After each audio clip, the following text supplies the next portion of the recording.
7 Ekim'de Aksa Tufanı ismiyle Hamas'ın başlattığı operasyon, Filistin'den İsrail'e yapılan en büyük saldırılardan biri olarak kayıtlara geçti. Hem istihbarat ağı Mossad'ın hem de askeri gücünün küresel kamuoyunda büyük darbe aldığı bir sır olmayan İsrail, büyük bir güçle Gazze'ye karşı saldırı başlattı. Binlerce sivil de hedefteydi. Hatta daha ilerisi olmaz denen ne varsa yaşandı. Hastane bombalamaya kadar vardı iş.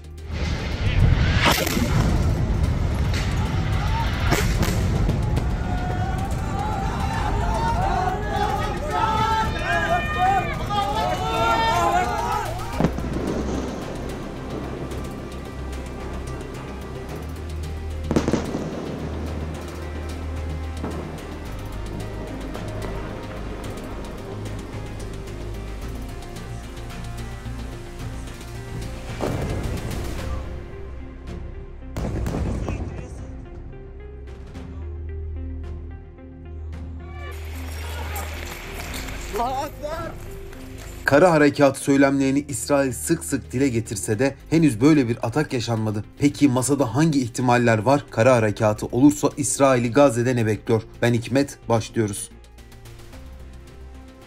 Bir önceki videomda GZT'nin 2 milyon abone yolculuğunda sizlerden destek istemiştim. Yorumlarda GZT'nin 5 milyon abone olması gerektiğine dair temenniler okudum. O halde ben de bu taleplere katılarak 5 milyon abone olmamız için desteğinizi isteyip konumuza geri dönüyorum. Gece gündüz bomba yağdırılan bölgede bugün yaşananlar bize 14 Mayıs 1948'de yaşananları anımsatıyor. Filistinlilerin Nekbe, yani büyük felaket olarak adlandırdıkları bu tarihten bir gün önce İsrail resmen ilan edilmişti. İşgal sürecini başlatan bu hareketle 500'den fazla Filistin köyü yıkıldı. Filistin nüfusunun %85'i mülteci konumuna düştü. Bugünlerde yapılan açıklamalarda yine gördük ki İsrail Gazze halkını yine yerinden etme gayretinde. Kuşatma altındaki Gazze'de yaşayan siviller İsrail bombalarından kaçmak için yıllar önce olduğu gibi yine yollara düştü. Ve bunlar yapılırken uluslararası hukuka göre savaş suçu sayılan birçok olaya da şahit olduk. Orantısız güç kullanımından mühimmatın içeriğine, bebek ve kadın gözetmeksizin sivillerin hedeflenmesine kadar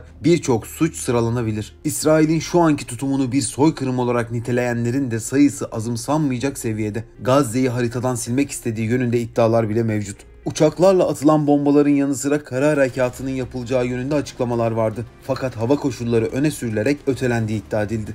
7 Ekim'den bu yana kara harekatının başlayacağı yönünde beyanlar olsa da İsrail henüz bir atağa geçebilmiş değil. Son olarak bölgedeki olumsuz hava koşulları nedeniyle ertelendiğini biliyoruz. Gerekçe olaraksa kara birliklerine destek vermesi planlanan uçak ve İHA'ların zorlanacağı gösteriliyor. Kara birliklerinin yanı sıra harekata tankların, istikamların ve komandolarına katılacağı bildirilmişti. Birliklere kara ve denizden atılacak toplarla koruma sağlanacağına yönelik iddialar da vardı. İsrail Başbakanı Benjamin Netanyahu'ya göre kara harekatıyla ikinci aşamaya geçilmiş olacak. Fakat asıl sebep bu değil. Az önce de bahsettiğim gibi İsrail'in güneye gidin açıklaması bir sınır güvenliği ya da sivilleri koruma meselesi değil elbette. 1 milyon insandan bahsediyoruz. Bu sayı Nekbe olayları sırasında sürgün edilen kişilerden daha fazla. Kara harekatının önünü açmak için insanların sürgüne gönderilmesi, sivillerin de cezalandırılması anlamına geliyor. Çünkü güvenli bölge olarak sunulan yer günlerdir bombalanan yerler. Bölgenin altyapısı saldırılar sonucu ağır hasar aldı ve bilindiği üzere elektrik ve su verilmiyor.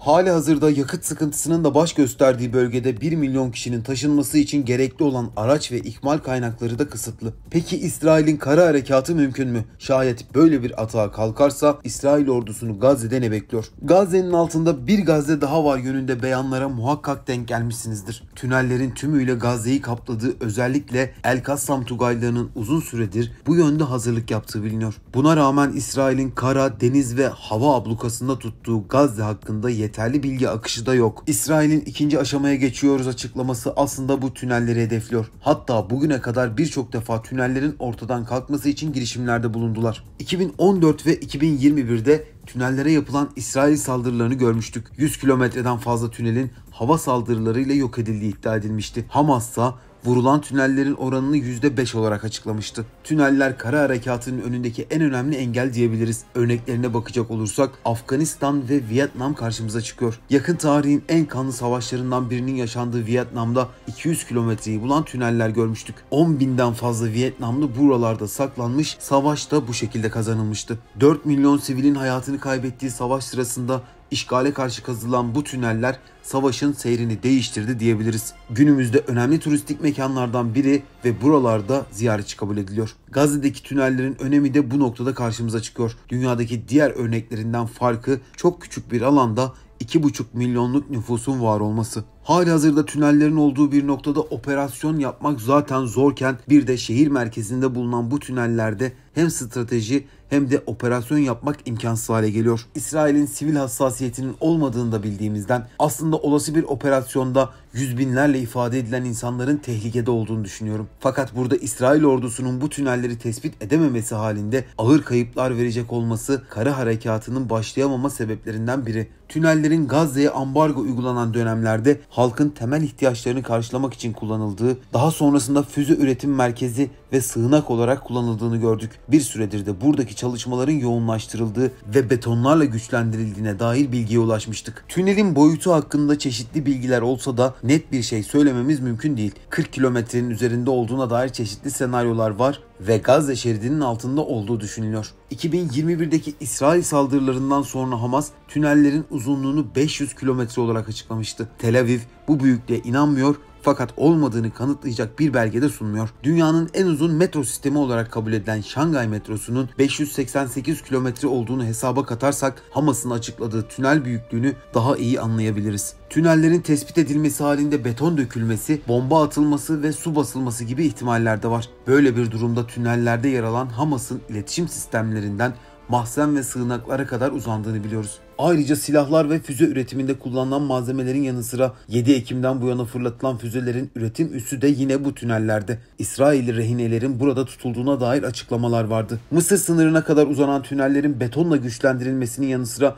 oldukça derin olduğu ortaya çıkmıştı. 2020'de İsrail'in keşfettiği tünellerden birinin derinliği 70 metreydi. Ayrıca elektrik ve iletişim için kablolarla donatılan tüneller 2 kişinin yan yana sığabileceği şekilde inşa edildi. Yer altından çıkan ekipmanlar sayesinde saldırılar etkili ve hızlı. Bu sayede ekiplerin hareket kabiliyeti artmış oluyor. Şimdi ben ne düşünüyorum biraz da ondan bahsedeyim. Tüm dünyanın dikkati şu an bölgede. İsrail'in açıklamaları dahilinde kara harekatı yakın tarihte başlayacağı iddia edilse de operasyon yapılacak alanlardaki sivil halkın yoğunluğu ve geniş tünel ağı en büyük engel olarak karşımıza çıkıyor. Şüphesiz operasyonun başlaması halinde İsrail ordusunun ağır kayıplar vermesi beklenirken bu ihtimalin gerçekleşmesi halkın hükümete yoğun tepkilerine yol açabilir. Rehine krizi nedeniyle Tel Aviv'de protesto gösterileri yapılırken büyük bir asker kaybı işleri İsrail için daha da çıkmaza sokacağından bu operasyonun yapılmayacağını, yapılsa dahi çok kısıtlı bir alanda olacağını düşünüyorum. İstihbarat ağı ve askeri becerisinin yüksek sesle eleştirildiği bir dönemde İsrail böyle bir riski alacak mı sorusu yanıt ararken bölgedeki sivillere yönelik saldırıların durdurulması ve bir an önce harekete geçilmesi için bir çağrı da biz yapmış olalım. Saldırıları durdurun.